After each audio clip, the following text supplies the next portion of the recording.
Selamat datang di channel Menjadi Lebih Baik. Halo, kembali lagi dengan Menjadi Lebih Baik. Kali ini kita akan membahas tentang self-healing. Sebelumnya kita harus tahu apa sih itu healing. Healing, satu kata yang akhir-akhir ini sudah tidak asing lagi kamu dengar. Kata ini biasa digunakan oleh anak-anak muda zaman sekarang sebagai gambaran untuk melakukan aktivitas yang bertujuan untuk menghilangkan stres. Namun, sebenarnya apa sih itu self-healing? Apakah hanya sekedar liburan atau pergi ke tempat-tempat estetik? Nah, bagi kamu yang penasaran, yuk mari kita cari tahu mengenai self-healing. Kenapa penting bagi kesehatan dan cara melakukannya. Selanjutnya adalah pengertian self-healing. Sederhananya, self-healing adalah upaya yang kamu lakukan sendiri untuk menyembuhkan luka batin dan emosional. Self-healing artinya proses pemulihan dari kesehatan emosional yang buruk seperti trauma, depresi, kecemasan, dan stres. Namun, self-healing juga dapat mencakup masalah kesehatan fisik yang menyertainya. Adapun karena hubungan antara kesehatan emosional dan fisik sering dapat berjalan bersamaan.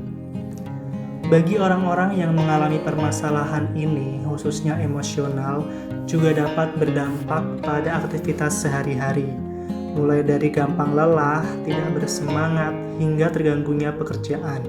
Misalnya, jika kamu masih dibayang-bayangi pengalaman masa lalu hingga membuat keadaan emosimu tidak stabil, maka self-healing dapat menjadi solusi untuk mengurangi dampak buruk dari hal tersebut. Tetapi, jika kamu sudah ada di tahapan yang sulit untuk mengendalikan emosimu, maka jangan tunda untuk pergi ke psikolog atau psikiater. Cara melakukan self-healing memang perlu disesuaikan dengan kebutuhan dan kondisi masing-masing. Akan tetapi, pilihlah cara yang lebih positif, bukan pada yang bersifat konsumtif. Berikut beberapa cara self-healing efektif yang bisa kamu lakukan. Yang pertama yang perlu kamu lakukan adalah cobalah untuk menjadi diri sendiri. Terkadang memang terdengar mudah ketika kita mendengar nasihat untuk menjadi diri sendiri. Namun, hal ini bukanlah hal yang dapat dilakukan dengan cepat. Diperlukan proses kejujuran untuk menerima dirimu secara menyeluruh. Menjadi diri sendiri yaitu memiliki keyakinan dan pendapatmu sendiri, membela nilai-nilai kamu percayai, yang mana intinya adalah jujur terhadap dirimu dan bukan menjadi seseorang yang palsu. Di samping itu, kamu tidak harus sesegera mungkin untuk melakukan hal ini. Cobalah untuk melakukan secara bertahap dan sesuai dengan tingkat kenyamananmu. Yang kedua, lakukanlah self-compassion atau berbelas kasih pada diri sendiri. Untuk dapat berbelas kasih kepada diri, kamu memerlukan sikap hangat dan pengertian kepada dirimu sendiri. Misalnya, ketika kamu menderita, gagal, atau merasa tidak mampu, jangan abaikan rasa sakit atau menyalahkan diri sendiri. Tidak ada salahnya untuk mencoba menerima apa yang terjadi.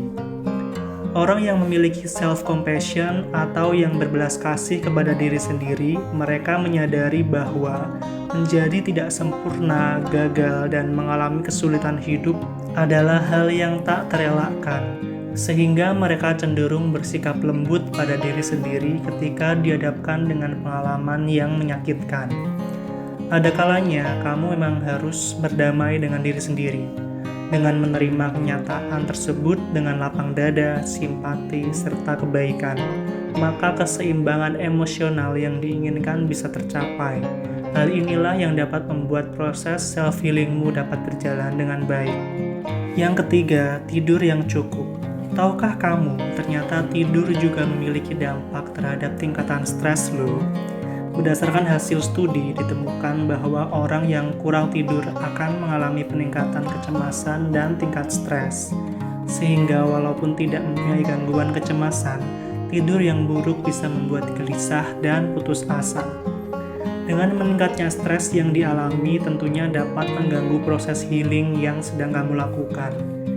Ketika kamu tidak tidur dengan waktu yang cukup, maka berbagai masalah dapat muncul, seperti susah untuk fokus, kurang bersemangat, hingga gampang burn out ketika bekerja.